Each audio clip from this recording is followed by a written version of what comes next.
A lot of strength is needed to even contemplate the reality of never smoking again. So, the exercise of thinking about and even selecting an actual quit date is a huge accomplishment on its own. And it may also be surprising that keeping the quit date is another entirely different achievement. That means going to bed with the intention of starting a new chapter the next morning. Whether or not the entire day passes without lighting up is irrelevant at this point. Intention is what moves the needle. These first two steps are far more significant than you may think. Rinse and repeat if necessary. Remember, you're here to learn how to become a non-smoker. Practice is such an important element of learning nearly anything. You're here to make quitting a reality for yourself without the usual interruptions to your life that come with quitting. 1. Set a quit date. 2. Keep the quit date.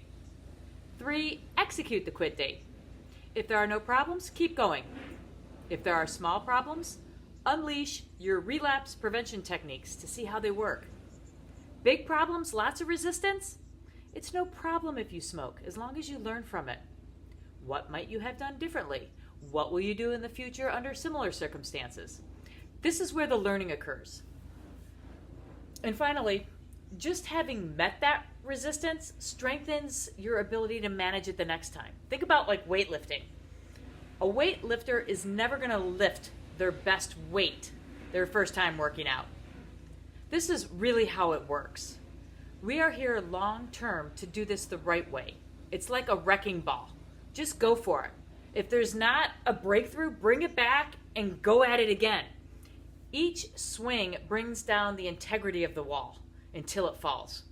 Most methods fail to realize this. You're here to keep at it until the breakthrough happens. That's why it's long-term support.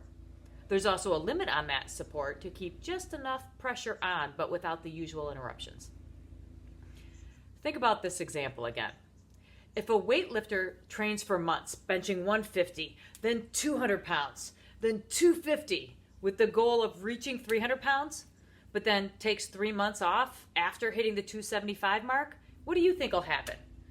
That's what happens if you don't keep pace with quitting, if you let your mental muscle relax for too long.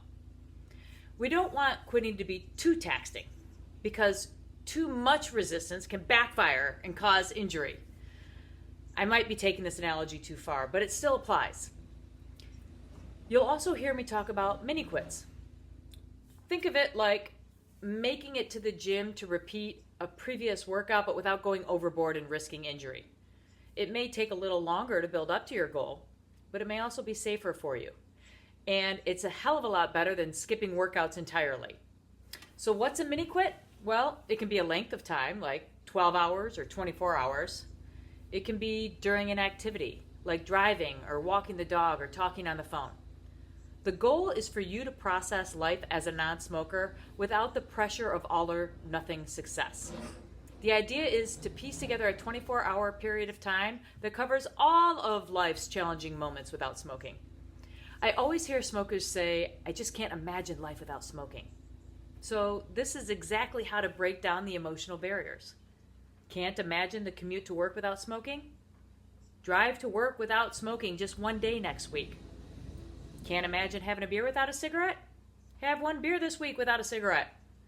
Can't imagine talking on the phone without lighting up? On and on.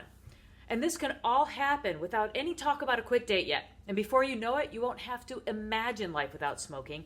You will have already lived it. I've attached a blank calendar template. Take 10 minutes today to fill in a 30-day period. It doesn't mean layer smoking restrictions on top of one another. Just select something significant each day to commit to. And this can be fun. You can take it to a whole nother level by writing each day on a piece of paper and then blindly selecting one. Or bring in somebody else to help you. Have that person select the mini quit or to do the draw each day. Maybe some days you select an activity or a circumstance when you avoid smoking. Maybe on others you simply make smoking less convenient. Here are some examples. Only smoke while standing up. Smoke with the opposite hand or different fingers. Make yourself smoke in a less convenient place, like behind the shed outside. None of these strategies says smoke less. So the emotional distress of quitting doesn't come into play. But by making smoking less convenient or less comfortable, you will notice that your relationship with cigarettes will change. And an obvious benefit of that is naturally smoking less without even missing it. Remember, a pack-a-day smoker is going to have to take 20 punches to the face on their quit date, which may be too much to bear. So if heading into quitting, that number is a little lower, like 15 or 16, that may be well within the threshold of tolerance. This is how you get where you're going, how to break down the barriers, how to build quit endurance, and how to have fun with quitting. Listen, you've likely been smoking for decades. So yes, this is an urgent situation, but give yourself a little grace getting there so that when you do get there, you stay there. I want to see members post quit dates in the Facebook group. And then I want to see them regularly posting updates. How did it play out in real life? Talk it out inside the group.